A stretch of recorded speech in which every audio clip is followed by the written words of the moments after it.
My name is Arun and I am the driver, and you join me in the shop for Driven Diary episode 20.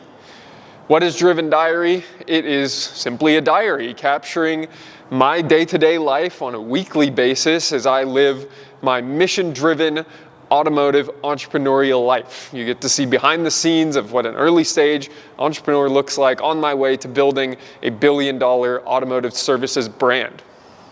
Thanks for being here.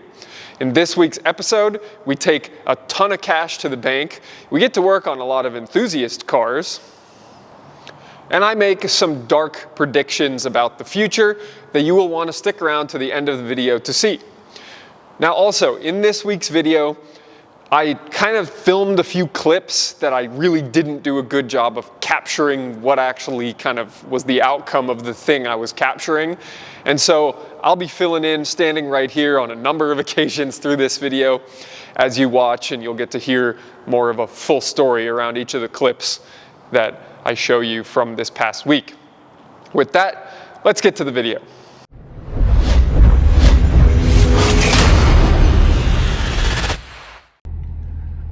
There are always places when you're driving around in the world that give you PTSD, and this intersection for me is one of them. This truck ran out of gas in this intersection once. And then, what's crazy is right after that happened, there was a police car in that gas station. I walked over, I asked the police officer to push me into the DMV parking lot, where I now am, and where I will now be getting my wholesale dealer's license. So, funny full circle trip today, but here we are at the DMV, second DMV visit of the day. First one being to finish registering one of the loaner cars. And now, time to get the dealer's license. All right, we're back for the first update. I passed the dealer license test. It's not hard. No government test is hard. Go take whatever test you need from the government to get the license that you want. Do not ever let that kind of shit stand in the way of your dreams. They're all easy. Go take it, get on with your life. It is just simply a speed bump. And so now I gotta wait up to 120 days for somebody to reach out to me to come inspect my wholesale dealer office. And after that, I will be issued a license and can legally transact in as many vehicles as I want on an annual basis, buying and selling from auctions and the public into wholesale avenues. Just finished recording a podcast with Dan, and it went well. It was entertaining. We're talking about how simple it is actually to get in shape, to have low body fat percentage, be mobile, be healthy, be capable. That's all part of what we promote as part of We Are Driven. I don't talk about it much on here, but if you're watching me here, you probably also listen to our podcast, so go listen to the We Are Driven podcast if you don't. I'm also gonna show you some things I was doing during the podcast on my computer here. So one of the things we do is look at auctions like this. And so I was looking at current bids, and since this YouTube video is gonna come out after that podcast, this is the car I've chosen for Dan for tomorrow's podcast. Current bid, $650. That's gonna be fun. I gave him this one for today. He guessed 21,000. And I got this one for, and I guess 35,000, 36,000 actually. Car market's definitely slowing down though. You can see one of these with 28,000 miles went for 35,000 just 4 months ago. But then I think it was an 11,000 or 14,000 mile one went for 30 like last week or something like that. But on this screen, we have something even better. Ever heard of a Pontiac Trojan? Well, I haven't, but as you can see here, I'm trying to buy it. You placed a bid, 17 grand on a Trojan. I hope I don't get it for that price, but we will see. Welcome back to Saturday at the shop. I did not get the Trojan. It went for, I don't even know, but more than 17 grand. Everybody was so pumped about it. Dan and I did some research right after the podcast. There's something like 130 of those ever made. So I think my Passat is rare with 240 of them in the North American market. That Tojin, much more rare. Some of them came in twin turbo 350 small block, 850 horsepower variants. Now, they made some other twin turbo 350 small block cars. There's the Callaway Speedster that came in a 350 small block twin turbo. That only made 450. So I don't know how they were getting 850 back in the 80s out of this Pontiac, but good on them. Now, that being said, I didn't buy the Tojin, but I did buy something else very expensive that I used to motivate me. So I'll be showing you that next week once I take delivery of it. Let's get back to the video. We're putting lights on this 4Runner. This thing is off-road spec. We put this bumper on. It's got some nice TRD stripes, and we have another off-road thing still in the shop, but this should also be leaving today, fortunately. Crosstrack didn't leave. It's still there. You'll see it later in the video. It did finally leave on Friday, making for a very good chunk of change to end the week. That's an amazing build that guy is doing on that car. Props to him. Holy shit. Tuesday evening, 7 p.m. And I finally have time to think. And my first thought, I replaced the M3 picture up here. I still have it. I brought it home, put the Cupra up here. Figured get some different colors, some variety, something new, something fresh in the shop here in my office here. Sold the Audi. I made $700 on the Audi selling it, and made $700 in about 5 hours. So not terrible. I've earned more money in less time before, but good little flip. $700. I like to make $1. What else is going on? Still trying to sell the Ram, surprisingly. That one's going much slower. And closing out some big jobs in the shop, but customers are happy and we're booking more appointments. It seems things are picking up again here. We're ramping up a little bit. Bank account's actually growing, so I'm very happy about all of those trends. So that's all good. And then I had Spencer, who I think I've talked about on a very early episode of Driven Diary. Spencer's a guy I hired early 2022 to help me with Driven Performance Advisors. He came on to Schwartz Advisors. He helped me set up the shop here at Driven Auto Care, but he's just finishing up his last year of college and he's on winter break. He came over to visit today. It was awesome to have him here. Get to work on Schwartz Advisors, work together in person, get to sit in on a bunch of meetings together, have him help out around the shop. So I was happy with all that. Yeah. Busy day, making money, recording podcasts, happy. Things are going well right now, so keep it up.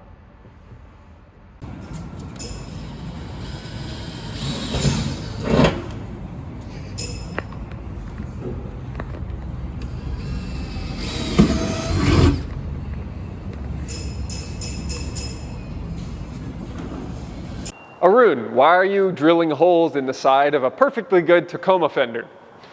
Well, it's to install a snorkel, and although I didn't capture it very well from the back side of the fender there, basically you drill a hole, there's part of the air intake that goes through the side of the fender and then up the A-pillar, and then you end up having your air intake, rather than it being in the engine bay, you have it up on the roof. And that's because it enables you to drive through significantly deeper water, like a river or something that you want to ford. And you can do it because your engine will be able to breathe because it's coming from such a higher up place relative to where it normally sits. That dude is a serious off-roader. It was cool to meet him as well and get to work on his car. I don't know exactly how Google decides whether a rating on your Google account is new or not, but I want to show you all something. These are all new reviews. So we got 5 stars, 4 stars, 5 stars, 5 stars, 5 stars, 5 stars, 5 stars, 5 stars, 5 stars, 5 stars, 4 stars, 5, 5, 5, 5. 225. When I started, there were 190. So far, I think we've gotten 3 or 4 stars. We've gotten 20 5 stars, or 30, I guess, 35 stars, and one star from somebody who has an anonymous Google account, made a generic story, and never responded after we gave them plenty of opportunity to contact me directly. Oh well, one can't win them all, I guess, and I'll take it. Good feedback. I just want to point out to everybody what real passion looks like. We got car YouTube video, car auction, car art, car statues, car calendar, more car artwork, car parked out front, car dog, more car random shit in the shop, and then a whole car business. This is my life. So everybody out there who is competing against me in the automotive industry, you will lose.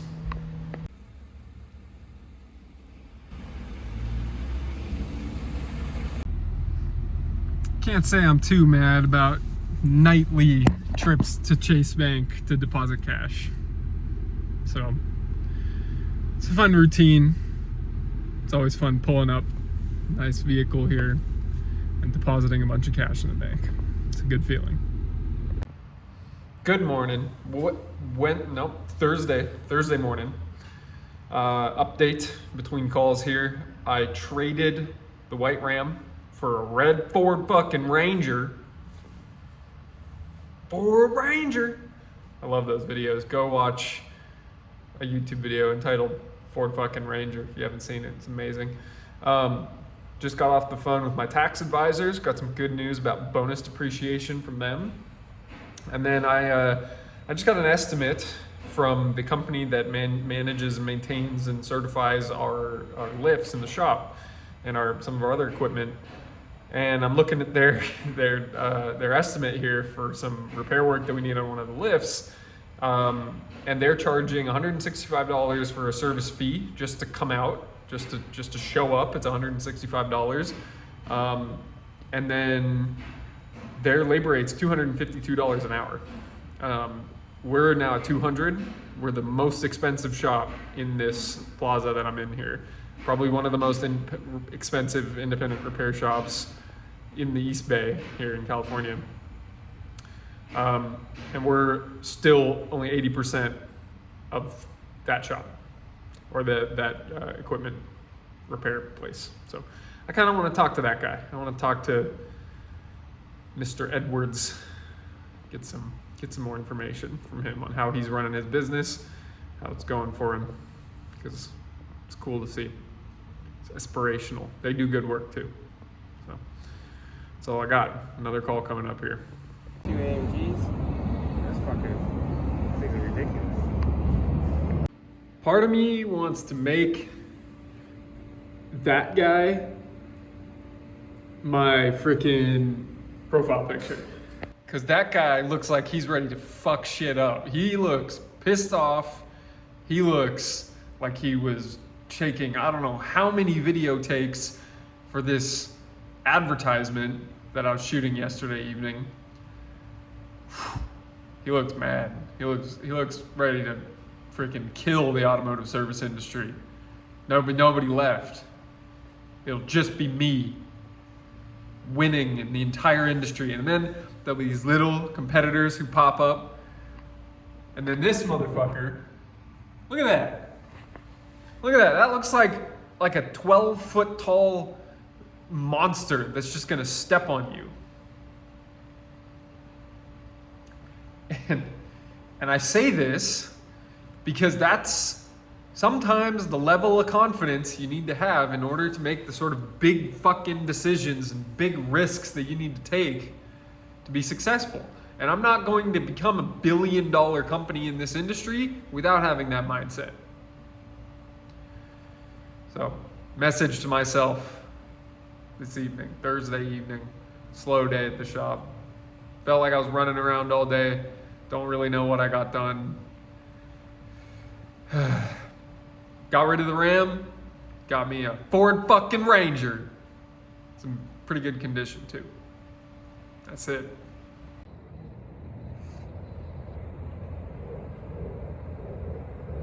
Another incredible sky on a Friday morning. I think people like these fog lights.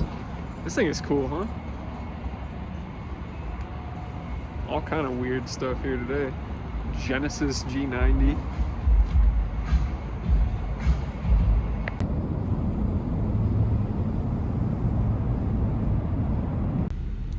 At the bank, 7:02 p.m. Friday. 4 days in a row, I'm at the bank depositing thousands of dollars, and it feels really good. It feels really good to be just persistently going to the bank and putting money in. And I'm listening to a podcast, and I have two thoughts. Two thoughts that might get me flagged on YouTube. The first thought is not gonna get me flagged. It is related to taxes. I had a conversation with my tax preparer for the year, and she informed me that I will be able to take a significant amount of non-cash tax deductions for the purchase of my business. So that got me thinking. I can probably afford to purchase more businesses if I purchase more businesses because of how much I will save in taxes.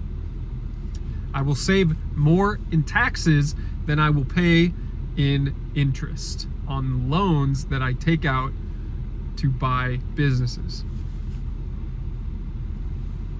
All right, time to get going. That's all I gotta say on that. The second thing is significantly darker. I've been made aware of an idea that I don't like because I have a lot of loved ones who would be implicated in this. I'm not really willing to share all of it yet, but it's a thing that a lot of people were coerced into doing, and that because they were coerced into doing it, I see a chance that they're at risk in the future of health complications due to the thing that they were coerced into doing. So the question that I have, based on all of you being able to read what I mean by that, my question for those of you out there who believe me and who agree with me is, who's working on a therapeutic? Who's working on a solution to the damaging effects of this drug? That's my question, and I'd love if people could come up with an answer for that, because that actually really scares me based on how many of my loved ones are implicated in this.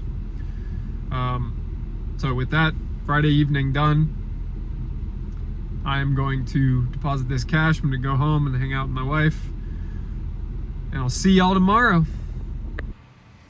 It is Saturday morning, 9:16 a.m., and I am putting together the Driven Diary for the week, episode 20. And I'm putting it together today because I got a busy day tomorrow. I'm flying. I am not going to be able to record and edit anything past really this morning, so this is it. And I want to recap. I've actually just watched through every clip that I took during the week, and I know I left a lot of holes in there, so let me fill them in for you. I sold the Ranger within 2 hours of listing it. That's number one. That's why I was going to the bank with cash on Friday evening. I don't even think I really showed the Audi. I showed it for like 2 seconds in Driven Diary 19. Go back and watch Driven Diary 19 if you haven't, and you'll see all we did was we put a water pump in it, $200 in parts, and then another $100 in auxiliary parts for that water pump. I didn't even wash it. I drove it to the parts store and back once. It was totally fine. I put 8 miles on it. One of my technicians put another 8 miles on it, listed it for sale, sold it in 5 hours. So those were a couple of really fast flips this week. I will be trying to sell my S55 AMG up in Seattle, where I will be this coming weekend and into next week. And I have a ton of travel coming up the next 2 weeks. And so I felt like this week I was deeply focused on making sure the shop was productive. And we have a lot of appointments. We had a very good revenue and profitability week. Not as good as we should be, but still fairly strong, especially relative to a couple weeks in the past. And now I have to make this video. I've edited all the podcasts for the week. We're good on content. Well, I'm going to be heading out on the road here. Let's see if there's anything else I got to update you on. That's about it, I think. And that's it for Driven Diary episode 20. Thank you so much for watching. I'm so grateful that you made it all the way to the end. You watched the whole week through and you got to hear my interesting prediction. I'd like to hear what you think. Please leave a comment. I'd love to hear any questions you have, any concerns that you have. If you have any feedback on either these videos or how I'm doing in business, I want to hear from you. I know there's, a couple handfuls of people that watch these videos every week. I'm grateful to every single one of you, and I look forward to that audience growing. The way that audience grows is if you share this video with somebody else in your circle that you think would like to see it, like to follow along in my entrepreneurial and automotive mission-driven journey here. And so I would appreciate if you did share, if you subscribe to make sure that you are keeping up to date on a weekly basis. And of course, leave a like. That always helps drive a video up in the algorithm, get it to be suggested to more people. And every new person to whom this video is suggested means another person potentially joining us on this journey, making these videos better, and in general, being able to relate better to the early stage entrepreneurial life. This is what it takes, folks. So with that, I hope you've enjoyed it, and until next week, stay driven.